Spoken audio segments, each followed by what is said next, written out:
네, 화요일 개장 20분 정도 남겨두고 있습니다. 관세와 관련된 변동성은 계속되고 있는 구간인데요.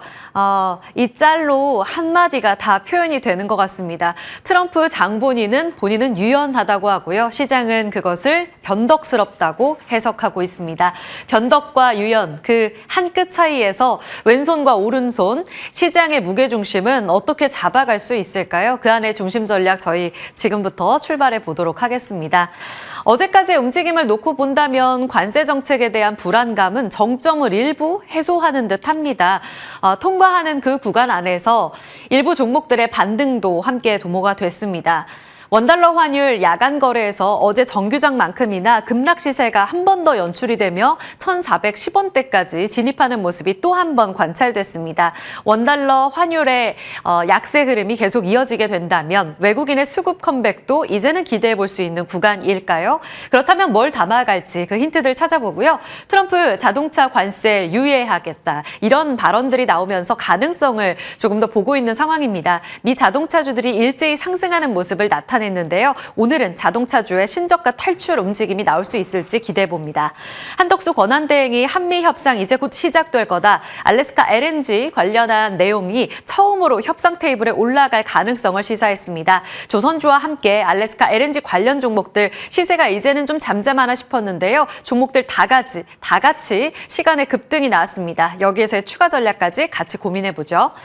첫 번째 포인트는 매크로적인 측면 잠깐 짚고 가겠습니다. 원달러 환율 어제 야간 거래에서도 추가적으로 급락 시세 나왔습니다. 말씀드렸는데요. 1,422원까지 떨어지면서 마감을 했고요. 장중에는 어제 장중만큼이나 1,410원대에 다시 한번 진입하는 모습이 확인됐습니다. 이렇게 되면 지난주 4월 9일에 1,487원까지 올랐을 때 기억이 나시죠? 금융위기 이후 최고가까지 찍었던 원달러 환율인데요. 금세 어제 종가 기준으로 넉 달 만에 최저치까지 떨어지면서 변동성 급심 장세를 나타내고 있습니다. 그런데 이것이 잠깐 급락한 게 아니라 야간 거래에서도 추가적인 하락이 나오면서 이 같은 원달러 환율의 추가 하락이 예상되고 있는 상황이다. 이렇게 시장은 보고 있습니다. 이 급락 배경 두 가지는 일단 달러도 급락했고요. 원화도 동시에 강세 움직임을 나타내고 있다. 이렇게 맞물려 있습니다. 달러를 끌어내리는 이유는 관세 불확실성 때문에 최근 미 국채 가격이 급락하는 움직임이 함께 나오며 국채 금리가 올라갔었는데요. 이 흐름과 함께 달러에 대해서도 추가적인 약세가 나오며 달러 인덱스가 99포인트까지 떨어지기도 했습니다. 연초에 트럼프 트레이드 때문에 110포인트 갔었잖아요. 이 구간을 감안해 본다면 단기간에 굉장히 빠르게 떨어지고 있는 거고요. 옐런 전 의장은 이 달러 하락은 미국의 신뢰 상실을 시사하는 거다라고 부정적으로 평가하고 있기도 합니다. 추가적인 약세가 나올 수 있을지는 좀 더 봐야겠고요. 일단 많은 곳에서 연준이 곧 개입하면서 금리 인하가 나올 것이다 라는 이야기들이 꾸준히 반영되고 있습니다. 간밤 월러 이사 입에서도 나왔죠. 이렇게 되면 달러가 추가적으로 더 떨어질 가능성은 열려 있다고 시장은 보고 있습니다. 게다가 이렇게 달러만 빠진다고 원화가 강세로 돌아서지는 않거든요. 그런데 최근 원화 강세를 자극하는 요인들이 있습니다. 한국의 정치 불확실성 어제 한 번 더 형사 재판을 통해서 한 가지의 이벤트가 또 해소됐고요. 여기에 추경 기대감까지 더해지고 있습니다. 이번 주 금통이 있는데요. 동결이 우세하긴 하지만 금리 인하 가능성을 열어둘 거라고 전망하고 있습니다. 자, 달러가 10%가량 단기간 떨어지는 동안 원화가 얼마큼 올랐냐면요. 3%밖에 못 올랐습니다. 그래서 아직까지는 달러가 원화가 달러와 함께 이렇게 키 맞추기 움직임을 나타내게 된다면 원화의 저평가 구간을 해소하는 국면으로 강세 움직임이 더 진행될 수 있다고 보고 있습니다. 그러니까 쉽게 말해 원달러 환율 더 떨어질 거라는 거죠. 지금 달러 수준 감안하면 1,350원까지 떨어져야 한다라는 계산이 나옵니다. 자, 그럼 환율 안정화 국면에서 우리가 가장 기대하는 건 수급이잖아요. 외국인은 돌아오게 될까요? 지금 원화 강세 기대 요인과 이 원화 강세를 짓누르는 원화 약세 요인이 맞물려 있어서 아주 쉽게 1,350원까지 떨어지기는 쉽지 않을 것으로 보이기는 합니다. 그래도 이 요인들은 체크를 해봐야겠고요. 지금 업데이트된 내용도 같이 나와야 될 것 같은데 상반기에 지금 12조 원으로 저희 바로 당잠사 들어오기 전에 속보 들어온 들어오더라고요. 최경 이 경제부총리 입에서 나온 이야기로 지금 속보가 업데이트되고 있는데요. 상반기에 10조 원 예상했는데 12조 원으로 추경 통과될 가능성 높아지고 있습니다. 게다가 조기 대선 지나고 나면 하반기에 20조 원, 총 30조 원 넘어가는 추경 기대감 감안해 본다면 외국인이 충분히 돌아올 심산이 있지 않을까 기대해 봅니다. 하지만 아직까지 관세 불확실성은 있죠. 그래서 4월 한 달 동안 외국인이 뭘 담았나 봤더니 역시 관세 무풍지대에 있는 종목들이었습니다. 방산, 내수주, 그리고 몇몇 바이오 개별 종목들과 조선주들을 담아갔습니다. 하나 에어로스페이스 담았는데 한 600억 원 정도, 한국전력 비슷하게 담았더라고요. 그래서 좋은 흐름 보여주고 있고요. ABL 바이오 제2의 알테오젠으로 등극할 수 있을지 꾸준한 강세 움직임 나타내고 있습니다. 어제 제2의 ABL 바이오가 됐던 펩트론도 외국인 적극적으로 담아가고 있다 말씀드렸고요. HD 현대 마린 엔진 같은 조선주도 꾸준히 담고 있습니다. 그런데 그 규모 차이를 보실까요? 개인이 4월 한 달 동안 산 종목은 저가 대형주였습니다. 이제는 담아가 도 되겠지. 아주 안전하게 삼성전자와 하이닉스를 한 1조 6천억 원씩 담은 것으로 확인됐습니다. 규모를 감안해 봤을 때 아직 외국인이 굉장히 보수적으로 우리 시장의 종목들을 담아가고 있구나를 감안해 볼 수 있겠고요. 그도 그럴 것이 4월 한 달 동안 지금 외국인이 판 규모가 8조 원이 넘어가거든요. 이제는 매도가 진정되고 돌아서게 되면 계속 무풍지대를 담아갈지 개인의 수급의 움직임과 함께 더불어서 저가 대형주를 담아갈 수 있을지 그 힘겨루기 속 승자를 같이 가려내 봐야겠습니다. 자, 두 번째 포인트는 자동차입니다. 트럼프 대통령 입에서 자동차 관세 유예와 관련된 이야기가 간밤에 또 나왔습니다. 자고 일어나면 때때로는 이렇게 당근을 던지기도 합니다. 3월 27일에 현대차의 대미 투자 발표 있고 나서 바로 다음 날 트럼프 대통령이 수입산 자동차에 대해서 25%의 관세를 부과하겠다라면서 갑작스러운 관세 통보가 있었죠. 그리고 나서 부품주에 대해서는 일부 늦게 더 발표를 하겠다라고 여지를 남겨둔 상황이었습니다. 그래서 5월 3일 날 핵심 부품 관세 발효를 앞둔 상황이었거든요. 그런데 많은 미국의 자동차 기업들이 이와 관련돼서 요청을 했던 것으로 알려져 있습니다. 트럼프 대통령은 자동차 업체를 돕기 위해서 검토하고 있다. 지금 미국에서 생산 부품들을 만들기 위해서 좀 전환 중인데 아직은 이 공급망과 관련돼서 시간이 좀 더 필요해 보인다라는 이야기를 했습니다. 그러면서 이야기한 게 나는 매우 유연한 사람이야 라고 이야기를 했습니다. 좀 더 유연했으면 좋겠네요. 그렇죠? 간밤에 오른 GM, 포드, 스텔란티스 다 같이 상승으로 거래를 마치는 모습이었고요. 이 유연한 관세 정책과 함께 이렇게 산업이 무너지는 걸 지켜만 보고 있진 않겠구나라는 것에 투심이 매우 긍정적으로 돌아선 부분입니다. 현대차 주가 잠깐 보고 가시죠. 지금 4월입니다. 이렇게 대미 투자 발표되고 나서 급등하며 20만 원 위쪽으로 올랐다가 23만 원 안착을 못하고요. 지금 쭉 빠지면서 오히려 그 전보다 더한 주가 수준 18만 원을 하회하며 자동차 관세 부과 이후 신저가의 움직임을 나타내고 있는 상황입니다. 잠깐 장기 차트도 확인해 보고 가시죠.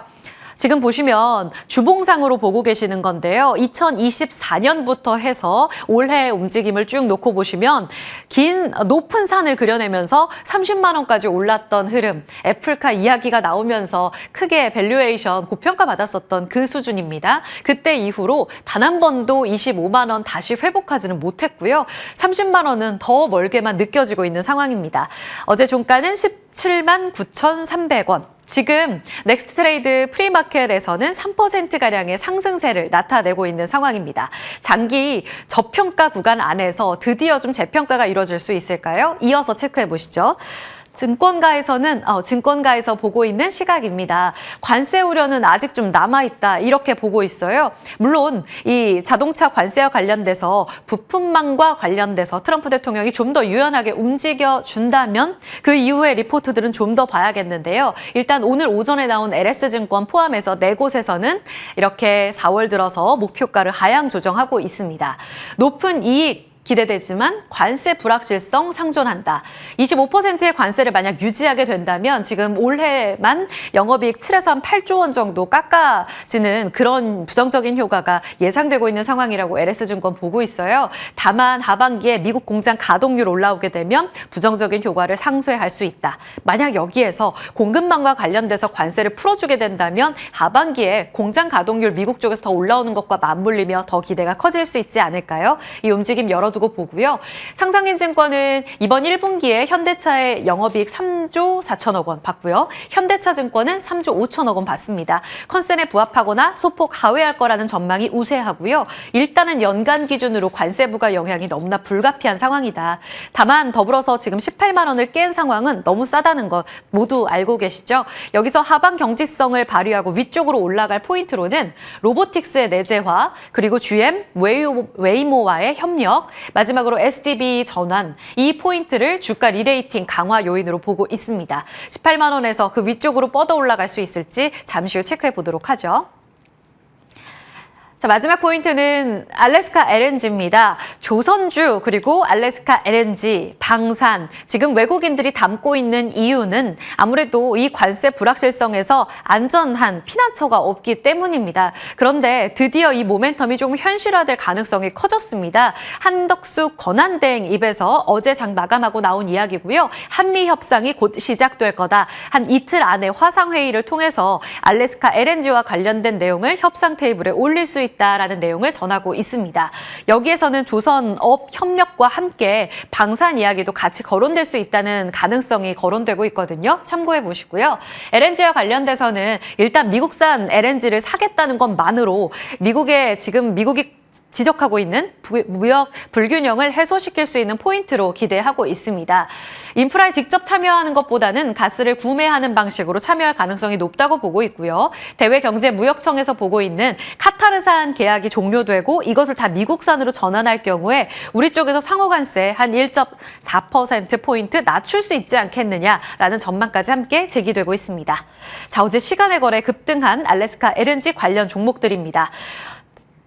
동양철관이 어제 신고가까지 가면서 최고점까지 도달하는 모습을 보여주고 있고 나머지 세아제강, 넥스틸, 휴스틸 같은 종목들은 고점을 경신했던 지난 월 초 대비로 크게 빠져있는 상황입니다. 그렇다면 다 같이 동양철관과 함께 고점 돌파가 이어질 수 있을까요? 세론이면 여기에서 파는 게 맞을지 같이 전략 세워보죠. 자리 옮겨서 이야기 나눠보겠습니다.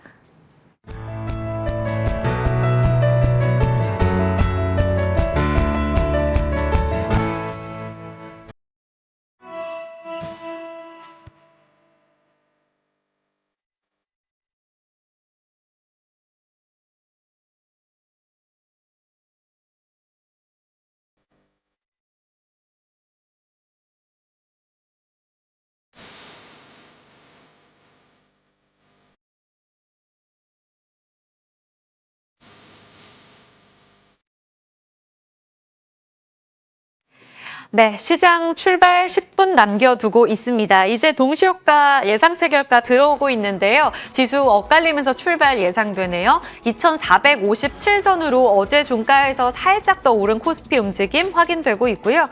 코스닥은 어제까지 사흘째 달렸잖아요. 706선 소폭 내리면서 출발 대기하고 있습니다. 자, 두 분과 준비 빠르게 나눠보겠습니다. 김경국 메리츠증권 도곡금융센터 과장, 이정호 해운솔루션 팀장입니다. 어서 오세요. 안녕하세요. 네, 김 과장님, 환율이 1,410원대까지 진입하는 움직임이 어제 정규장 야간 거래에서 관찰됐습니다. 이렇게 되면 이제 원화 강세로 다시 재평가 이루어질 수 있을지 외국인도 돌아올까요? 일단 외국인 매수와 환의 관계가 계속 연관이 되어 있기 때문에 이 부분을 잘 살펴봐야 될 것 같은데 사실 달러 인덱스가 100 이하로 떨어지면서 일단 국내 원화에 대한 강세에 대한 기대가 계속 좀 있었는데 원화 같은 경우에는 이제 위안화하고 동조하는 경향이 크기 때문에 위안화 약세가 계속 이루어졌기 때문에 최근 원화가 그렇게 달러가 떨어지는에도 불구하고 급격하게 하락하지 않는 그런 모습을 보여줬습니다. 하지만 현재 코스피 밸류에이션을 좀 살펴보면 25년도 선행 PER 9배 수준에서 거래가 되고 있습니다. 그래서 글로벌 평균 한 17배 정도에서 거래가 되고 있고 이머징 평균도 PER 13배 정도이기 때문에 코스피가 극도의 저평가 국면은 맞다. 그렇지만 외국인의 전체적인 시장을 사는 매수보다는 일단은 성장이 좀 나오는 섹터라든지 그다음에 정책적 방향과 좀 일치하는 그런 섹터 위주로 외국인 매수가 들어올 가능성이 높다. 그렇게 좀 보고 있습니다. 알겠습니다. 그러면 자동차는 어떨까요? 지금 외국인들은 무풍지대를 담아가고 개인들은 IT 투톱과 현대차를 잘 담아가는 모습이 4월 한 달 동안 관찰됐는데 이정호 팀장님, 이번에 트럼프 대통령이 자동차 부품과 관련돼서 관세 유예 가능성을 좀 시사하는 발언들이 나왔습니다. 신저가 탈출, 자동차주 가능할까요?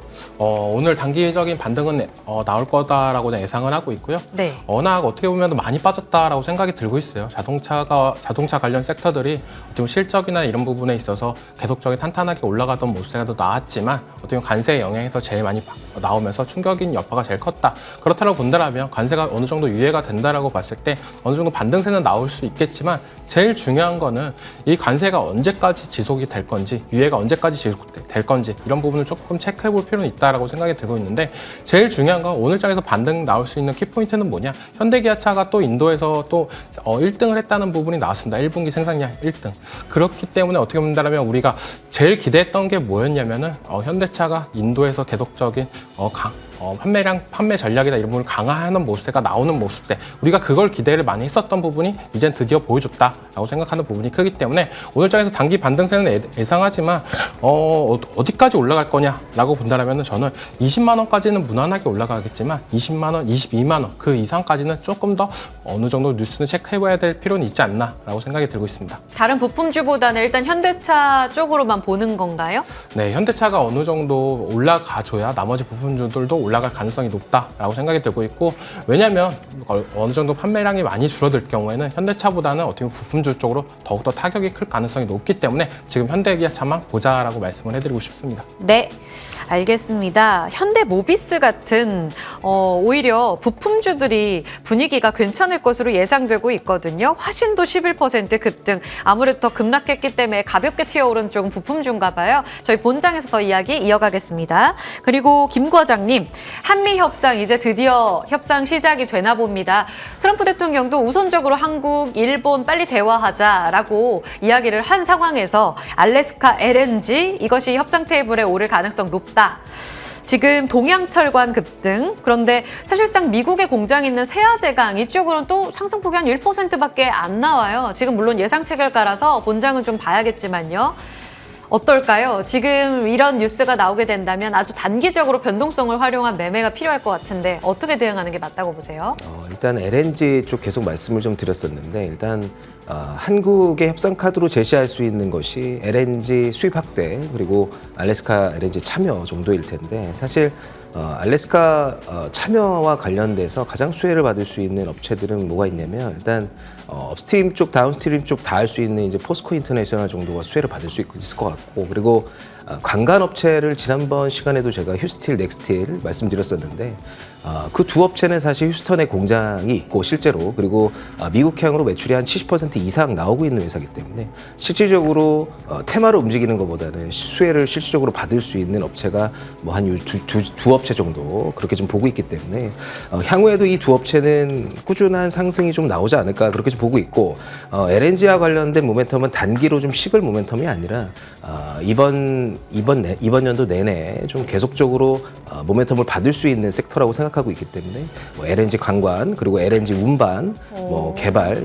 뭐 여러 LNG 밸류체인에 있는 모든 종목들이 좋은 흐름을 볼 가능성이 굉장히 네. 높다. 좀 그렇게 보고 있습니다. 이번에 급등하더라도 팔면 안 된다 이렇게 말씀하시네요. 장기적으로 보자. 좋습니다. 포스코인터, 휴스틸, 넥스틸 들어봤습니다. 자, 그럼 두 분이 오늘장 어떤 준비로 종목을 가져와 주셨을까요? 이정호 팀장님은 루닛입니다. 요즘 의료 AI 뜨거운데요.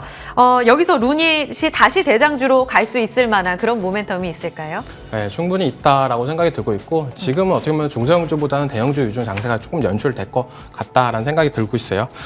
그리고 다들 알다시피 루닛은 AI 기반 솔루션 기업인데 왜 이 종목을 봐야 되냐? 어떻게 보면 페트론도 그렇고 알테오젠도 그렇고 계속적인 비파마 기업들과의 계약 이슈가 나오면서 더욱더 주가 상승력을 만들어줬던 부분도 있었는데요. 루닛도 이제 그런 부분을 좀 기대해 볼 수 있지 않나라고 생각이 들고 있습니다. 루닛 스코프 같은 경우도 빅파마와 협업 및 연구를 계속적으로 하는 몹새가 있는데 이게 실질적으로 계약이나 이런 부분이 나온다라고 한다면 주가 상승력은 더욱더 올라갈 가능성이 있기 때문에 지금 자리에서는 이젠 슬슬 모아가야 되지 않나라고 생각이 들고 있어서 루닛을 가져오게 됐습니다. 네, 루닛 어디까지 오를 것으로 보세요? 네, 1차적인 목표가 같은 경우에는요. 지금 단기적으로는 저는 6만 5천 원까지는 무난하게 올라갈 것 같다라고 말씀을 해드리고 싶고 손절가는 5만 원을 제시하겠습니다. 6만 5천 원, 5만 원 손절 라인. 오늘 1% 상승 54,400원에서 출발 대기하고 있습니다. 다음 종목은 김경국 과장님, ST팜 주셨어요. 두 분 다 어떻게 보면 이제 바이오라는 연결고리도 있는데 ST팜, CDMO 지금 사실 좀 조용하잖아요. 지금 봐도 되나요? 4월 8일 날 이슈가 좀 있었습니다. 일단 미국의 이제 국가안보위원회에서 2년간의 조사가 좀 있었고, 중국의 이제 생명공학 발전에 대한 우려를 포명하는 레포트가 발간됐고, 또 4월 9일에는 바로 미국 상원과 하원에서 레포트에 명시된 권고안을 실행을 하기 위한 법안이 일단 발의가 됐습니다. 그래서 바이오도 조선과 마찬가지로 미국과 중국의 패권 전쟁의 연장선에 들어갔다 이렇게 좀 보고 있고, 작년에 내내 이슈가 좀 있었던 생물보안법이 일단 법안으로 제정이 되지 못하면서 올해 생물보안법의 재점화 가능성에 대한 이슈가 계속 있었거든요. 그래서 실제적으로 법안으로 발의가 됐기 때문에 이 부분에 대한 모멘텀을 좀 받을 수 있을 것으로 보고 있고, 또 이 부분이 왜 중요하냐면 네. 미국에 있는 CDMO, 그러니까 리쇼어링과 중국에 있는 CDMO를 견제하기 위한 법안이거든요. 그래서 한국과 일본에, 그러니까 우방을 통한 CDMO의 반사수의 가능성이 충분히 있다 그렇게 보고 있고, 기술적으로도 매우 하락이 좀 심화된 구간에 있었기 때문에 현재 자리에서는 충분히 한번 매수로 접근해 볼 만한 가격이고, 목표가는 10만 원 정도까지는 충분히 상승 여력이 있고 손절 라인은 6만 5천 원 정도 잡아두도록 하겠습니다.